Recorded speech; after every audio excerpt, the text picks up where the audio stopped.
총 자산만 53조 원. 아니, 반도체를 굴기라더니 정말 이대로 망하는 거야? 한번 같이 알아보시죠. 테크인사이트. 인싸테크는 원래 좀 진지하게 각을 맞춰서 찍으려 했는데, 그럼 또 영상 찍는데 오래 걸리고 그런 걸 여러분들이 바라지는 않는다는 거를 잘 알기 때문에 그냥 가볍게 뭐 할 얘기 못할 얘기 자유롭게 해보도록 하겠습니다. 이번에는 중국 반도체 얘기인데요. 제가 예전에 이제 실제 중국에서 양산된 D램을 영상에서 보여드린 적이 있죠. 물론 DDR4이 2666이었지만 생산과 양산이 가능하다는 것만으로도 충분히 놀라웠습니다. 그 영상에서도 이제 조금 말씀을 드렸는데, 자, 2021년 1분기 D램 점유율, 수익 기준이나 출하 기준으로나 모두 삼성이 40%, SK 하이닉스가 30% 가량을 먹고 있죠. 그 다음이 미국이 마이크론이고 나머지 5%를 현재 20곳이 넘는 회사가 다투고 있습니다. 이야, 역시 한국 대단하죠. 단순히 가격이 싸다 이런 것도 아니고 기술적으로도 앞서 있어요. 이게 D램 공정 개발 현황인데 양산 발표 기준 현재 주요 회사들은 1A 4세대 공정이에요. 왜 몇 나노라고 구체적으로 표기를 안 하냐? 보안 때문이래요. 써둔 거는 추측값입니다. 여러분들도 워낙 많이 들어서 일단 나노수가 적으면 적을수록 좋은 걸로 아실 거예요. 근데 왜 좋냐? 생산 공장을 가면 웨이퍼가 계속해서 나오거든요. 이게 바탕이에요. 간단하게 말하면 여기 위에 회로를 쓰는 겁니다. 그리고 나노수가 적으면 선 폭이 줄어서 차지하는 면적이 줄어요. 그러니까 한 웨이퍼 위에 더 많은 제품을 넣을 수 있다는 거죠. 혹은 나가는 제품 크기는 같아도 기존보다 여유가 있으니까 남은 영역에 뭐 프로세싱을 강화하거나 AI 칩을 넣거나 발열을 컨트롤하는 칩을 넣거나 이런 게 가능한 겁니다. 한 판에 나오는 양이 더 많으니까 이익률도 높죠. 원가 경쟁력이 있다는 거예요. 하이닉스 오피셜 1A에서 1Z로 가는데 웨이퍼 한 장에서 25%가 더 나온대요. 이 공정 미세화가 어마어마한 거라는 겁니다. 사실 같은 공정이라 해도 뭐 선폭이 크기, 밀도라던가 여러 갈리는 요소가 있지만 일단은 여기까지 알고 계시면 돼요. 그러니까 낮은 나노수 자체가 높은 기술력, 원가 경쟁력, 마케팅이라는 거죠. 다시 중국으로 넘어가서 이번에 파산한 칭화윤희가 어떤 곳이냐? 아, 여기 대단합니다. 한국에 서울대가 있다면 중국에는 칭화대가 있죠. 국립 1등 대학인데 구조가 이래요. 칭화대가 100% 출자한 칭화홀딩스가 있고 칭화홀딩스와 전문 투자회사가 또 출자해가지고 칭화유니그룹이 만들어진 거죠. 중국 입장에서는 아니 중국에 생산 시설이 있어도 한국에서 원자재 50% 이상을 자꾸 들여오니까 마음에 안 들겠죠. 그래서 이 칭화유니에 어마어마한 돈이 들어갔습니다. 중국 정부의 반도체 펀드가 58조 원인데 이 중에 29조가 칭화유니에 들어갔어요. 엄청나게 밀어줬죠. 반도체는 기술 장벽이 굉장히 높은데 어떻게 하면 후발주자가 빠르게 따라가서 경쟁을 할 수 있을까요? 한국의 기술자를 빼온다? 물론 그런 짓도 많이 했죠. 그런데 스케일이 달라요. 전 세계 여러 반도체 관련 기업들을 통째로 사버립니다. 산 회사가 몇백 개가 돼요. 특히 대만 기업들을 많이 사는데 미디어텍까지도 인수를 제안했지만 거절당했고요. 미국으로 가면 심지어 마이크론을 통째로 사려 했고요. 하드나 SSD, WD, 웨스턴 디지털도 인수하려 했습니다. 아니 그래서 칭화유니가 어느 정도라는 거야 싶으실 텐데 주요 반도체 영역을 제가 임의로 나누면 D램, 이건 여러분들도 잘 아시는 램이죠. 플래시 메모리, 용량이라고 보시면 됩니다. SSD 칩이라고 생각하시면 쉬워요. 시스템 LSI, 차량이나 시스템 반도체인데 이건 넘어가고 파운더리, 위탁 생산이에요. 다른 회사가 반도체 설계도를 주면 거기에 맞춰서 만들어주는 거죠. 일단 D램 영역에서는 1X급이 DDR4 램을 양산하고 있고요. 수율이 어느 정도인지는 몰라요. 만약 50%다? 그럼 생산하는 거의 절반을 버리는 건데 그래도 괜찮아요. 중국 기업이니까 막 계속 돈을 막 갖다 박는 거야. 낸드 플래시는 128단 제품을 내놓고 있습니다. 얘도 반도체 공정이랑 비슷하게 단수가 높을수록 기술력이 높은 거예요. YMTC는 양쯔 메모리라고 칭화유니 자회사입니다. 거기에 스마트폰 AP를 생산하는데 스프레드 트럼, 유니 SOC라는 자회사가 저가 AP를 만들어요. 테클라스트 가성비 태블릿 이런 거 보면 유니 SOC 제품이 들어갔다고 하죠. 칭화유니입니다. 이외에도 중국이 클라우드, 서버 이런 서비스도 하고요. 자회사가 워낙 많아서 사업 영역도 다양해요. 아니 칭화윤이 설명 그만하고 그래서 파산 신청한 거 아니냐, 망한 거 아니냐 할 수 있지만 제가 지금까지 이런 설명을 왜 했냐면 여러분들이 생각하시는 그 파산이 아니에요. 보통 파산이라고 하면 빚에 못 건져가지고 저 구제해주세요 이런 거잖아요. 이번 칭화윤이 파산은 채권자가, 그러니까 돈을 빌려준 사람이 법원에 파산 신청, 정확히는 파산 재편을 해달라고 했어요.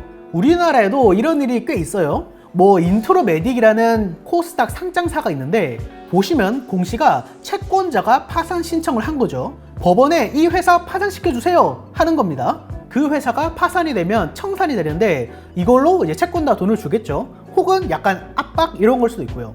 이제 일정 퍼센테이지 이상이면 이런 게 가능한데 칭화윤리는 규모가 좀 큰 거죠. 그래서 파산 재편이 뭐냐? 채무를 못 갚는 건 맞아.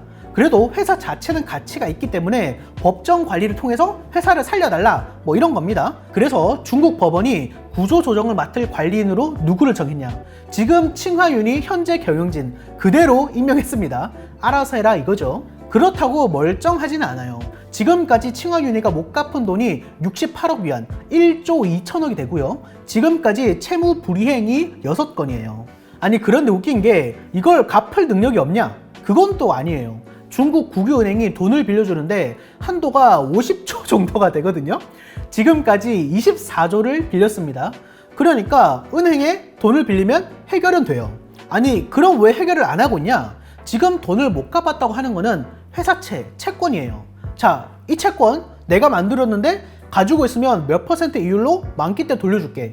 이건데 왜 이런 방식을 썼냐? 은행보다 이율이 싸니까요. 지금까지는 만기 되면 1년 연장해줘 이렇게 썼는데 채권자가 더 이상 안 받아주는 거예요.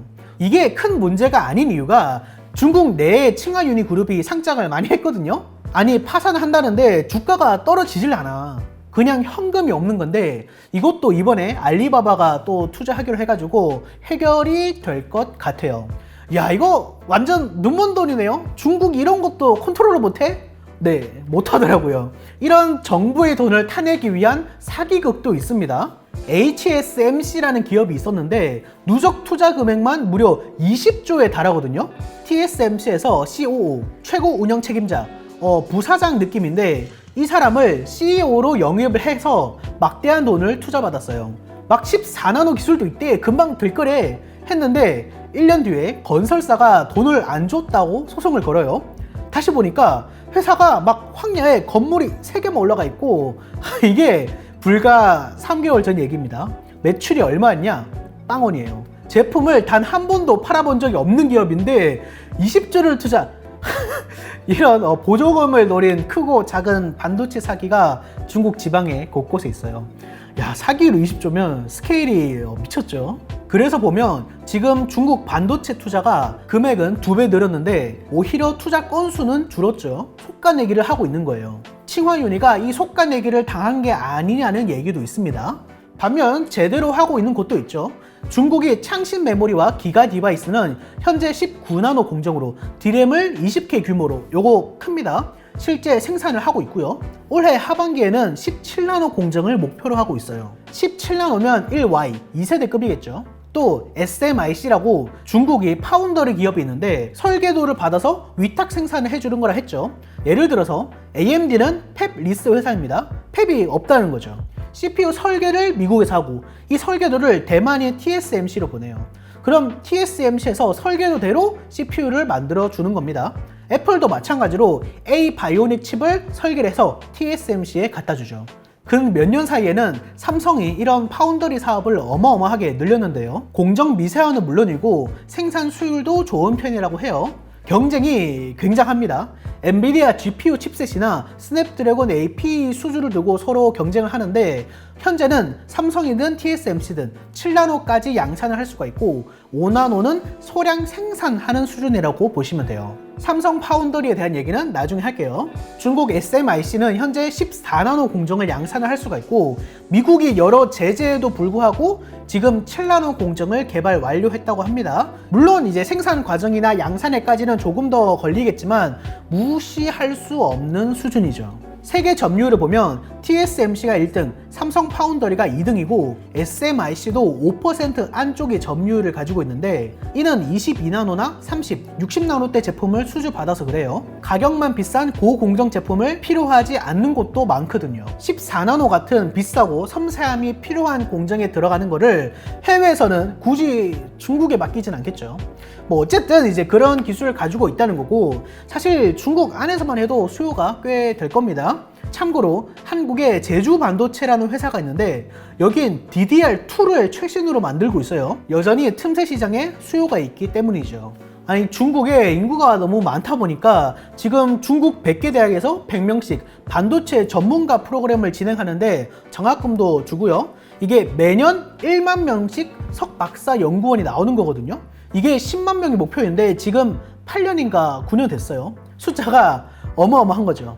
물론 이제 한국도 산학 연계라고 해서 특정 학과를 졸업하면 해당 기업에 바로 취업이 된다거나 이런 게 있긴 하지만 인구 자체가 바글바글 하니까 이게 좀 걸리더라고요.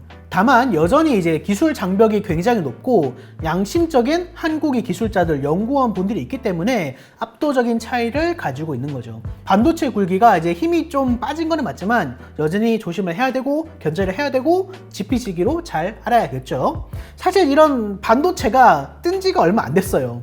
취업 선호도가 의외로 낮은 편이었는데 공장이 다 지방에 있거든요. 어쨌든 이제 인식 개선도 많이 되고 4차 산업혁명이니 뭐 자율주행 자동차니 별거에 반도체가 워낙 많이 들어가니까 시장도 훨씬 커지고요. 그래서 그래도 한국이 반도체 미래는 밝지 않을까 이런 생각을 좀 해봅니다. 이런저런 얘기를 너무 많이 넣었는데 재밌게 봐주셨으면 감사하겠고요. 아무튼 그렇습니다.